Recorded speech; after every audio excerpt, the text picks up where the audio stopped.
Norrlenska nautakjötið. Uppskrift á góðu kvöldi.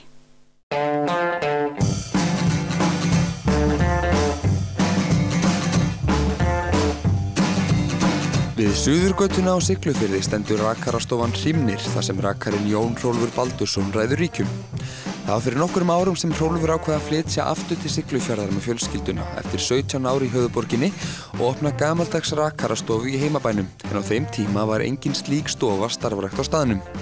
Óhætt að segja að stofan hafi sett sinn svip á bæjarlífið, enda hún hálfgerð félagsmiðstöð og ansi margir karlmenn sem koma við á hverjum degi, ýmist til að fá klippingu, rekstur eða bara til að fá sér kaffi og spjalla lífið og tilveruna. Ég fæddur og uppalinn hérna og það bara þetta típiska, maður fer svo suður í skóla og vinnur þar og sett upp stofu fyrir sunnan sem ennþá í rekstri reyndar sko, ég seldi hana.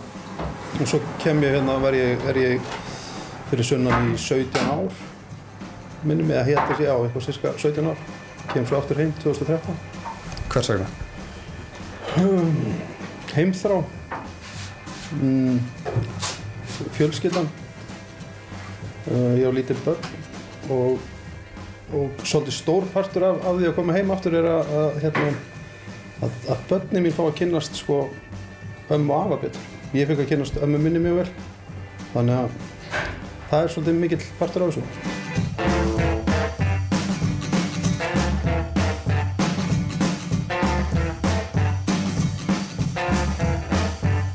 Þetta gengur bara ágætlega, en þetta er náttúrulega ekki alveg sko, ég næ ekki að hafa þetta alveg sko 100% vinnu eins og staðan er í dag sko, en þetta er svona vaxandi og ég á náttúrulega. Og það sem er eiginlega að redda, stofu eins og þessari hérna á Sigló er það, að ég fæ svo mikið af viðskiptavinum frá Ólafsfirði líka, sko. Það er, og sko, við sækjum náttúrulega þangað ákveðna þjónustu og þetta vinnur saman að því leyti, sko. Það er rosalega gott, en þetta er svona, þetta smá mjallast svona upp á við, sko. Það hefur greinilega verið sem þörf fyrir stofu eins og þessa, því að það var engin eins og þessi hérna áður eða eitthvað. Nei, það voru tvær hérna voru og eru í dag tvær hárgreiðslutömmur líka og hérna, en ég sé náttúrulega aðalega og eiginlega bara karladeildina eins og kannski svona það er svona öðruvísi stemming sko, það er meira rífi kjaft og svona eitthvað djók sko. Já. Og sér að það er mikið líf hérna og svona stríður straumur kalla sem koma hérna inn og út, þetta er náttúrulega bara félagsmiðstöð. Já, þeir finna það hjá mér sem þeir geta ekki fundið annars staðar.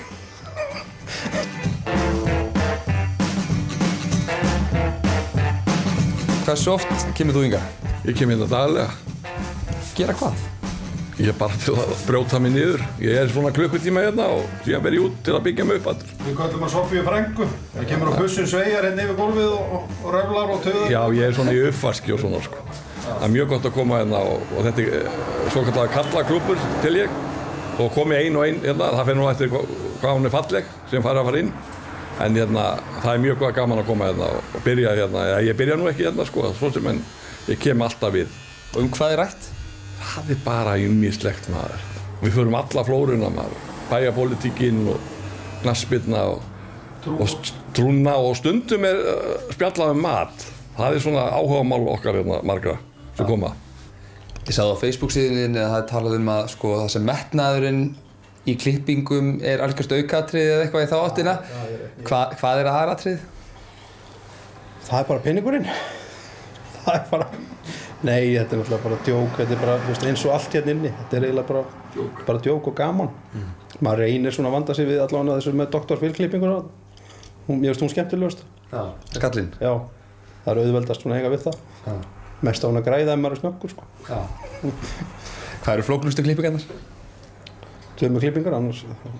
Koma einhverja dömur hingað? Nei, þess vegna tek ég það ekki. Það eru flóknustu klippingarnar. Það er enga klippingar flóknar þannig séð, svona ekki þannig sko. En raksturinn og skeggsnýrtingin er alltaf stór hluti af þessu líka. Eru mennirnir kröfuharðir þegar kemur að skegginu? Kröfuharðir, þeir eru svona, þeir vita oft hvað þeir vilja. Og hérna, já, að vissu leyti eru kröfuharðir sko. En hérna, ekkert þannig. Þeir svona vilja bara hafa þetta snirtilegt og hafa þetta í lagi. Útlit stofunar ansi skemmtilegt og þar að finna gamla muni úr ýmsum áttum sem Hrólfur hefur safnað að sér í gegnum árin. Þetta bara ég. Bara gömul sál og hrifinn af þessu gamla dóti og já, þetta eiginlega bara basically bara svona ég. Varst alltaf að safna hlutum? Já, öllu svona og þú veist, eins og kannski sér hérna, þú veist, ég er með Coca-Cola safn og ég er með rakara safn og ég er með, þú veist, það náttúrulega kannski athyglisbresturinn að drepa mér handa, sko, en þú veist, ég bara er út allt í þessu, þú veist, ég bara, ef það er gamalt, þá er eiginlega bara, þá fíla ég það eiginlega bara. Þannig að eins og megnið af kúlunum sem kom hérna. Og svo ertu með skemmtilegt skilti í glugganum, sjampó-auglýsingu, segja mér eins og þeirri sög. Sjampó-auglýsingin, það eru 2 vinir mínir fyrir sunna, þeir höfðu einhver áhyggjur af því að ég var ekki að selja nóg sjampói, þannig að þeir hentu þessari auglýsingu upp fyrir mig og ég er bara svo hrifinn af henni að ég er að spá að láta hana bara vera. Já. En það er svona sem að hluta til rétt við þeim, þeir kallar ekkert voða mikið að kaupa sér sjampó. Ég kem lite klippingu í leik. Jú, ég kem eins og segið, tvisvar á ári. Hvað er skemmtilegast við að koma hingað? Gaman, félagskap, alltaf, hlæjandi, brandara, rífandi. Skiptir máli að hafa svona, hvað segir maður, félagsmiðstöð í bænum? Félagsmiðstöð, aðru fyrir, það var annan fiskibúðin, en gamli búinn að selja hann núna. Ég kom hérna félagsmiðstöð. Það var allir komið til Hrólfs? Já, núna er Hrólfur. Og er hann góður klippari? Já, hann er þokkalegur. Ég finnst það.